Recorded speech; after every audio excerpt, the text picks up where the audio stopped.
My parents raised me in a way to really look out for others and to help others when you can. And if you have the ability to help other people, you should. I wanted a break from Western medicine and decided to go to Vietnam. I didn't really intend to do much volunteering there, but stumbled upon an orphanage right when I got there and spent the rest of the year there. And then very quickly learned that in a short period of time, with the skills I had, that I could make a difference. The majority of Vietnam's poor, and their access to health care and doctors is quite limited. If they get sick, they have to go to a local clinic, and it's really up to the doctor there if they're going to send them on, but there's really nothing at the local clinic. I really feel like it's our duty to help out, and I'm always going to feel that, and I'm always going to do that. My name is Josh Solomon. I'm an intensivist at Rose Medical Center, and this is my story.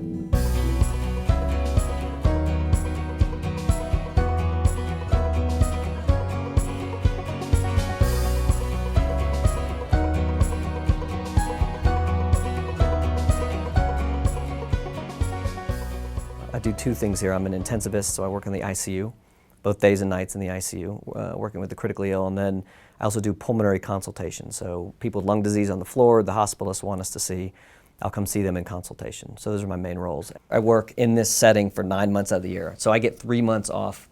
Unfortunately, all my vacations are that 3 months, and there's nothing about going to Vietnam that's a vacation. It was actually at the end of my residency it took me to Vietnam. I bought a one-way ticket to Ho Chi Minh City, didn't have a hotel, didn't have a map, thought I could just backpack around the entire country, so I didn't know anything. Then I went to Vietnam. I actually ran into some people who had been over there for a couple years from Australia who had been doing charity work, and they really got me hooked in it. They were at that orphanage right before I got there. They devoted their entire lives to it, and seeing the devotion they had and the impact they had was really amazing. At the orphanage, there was a young girl named Han. You know, there's different types of cerebral palsy. She had kind of this hemiplegic cerebral palsy, and it was fairly severe, and she sat in a bed all day. And so every day I would take her out. There's a swing out in the courtyard. I would take her out in the swing.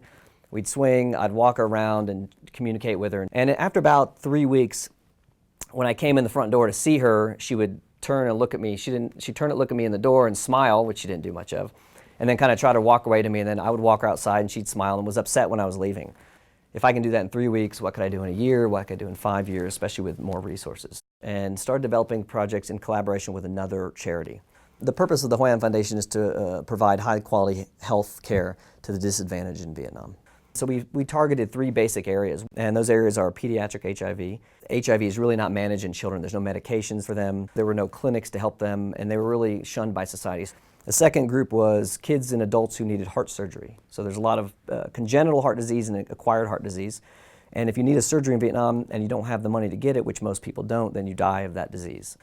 And then finally, we started noticing that hypertension and diabetes were quite prevalent and really not managed. And so we started training doctors to manage hypertension and diabetes. We wanted to work in the pre-existing structure, and we want to train them to do it in their own settings. We train them, and that empowers them to do it in the future. So it's really more sustainable change. We've had so many people help us. I have people who go over and work over there in the clinics. I have support over here in the state, both from my family and friends, and it's amazing. If someone came to me with an itch to do something charitable or a desire to help, I would tell them to pursue it, and I would tell them to pursue it aggressively. And if everyone does a small part, then obviously we can make big change. My name is Josh Solomon, and that is my story.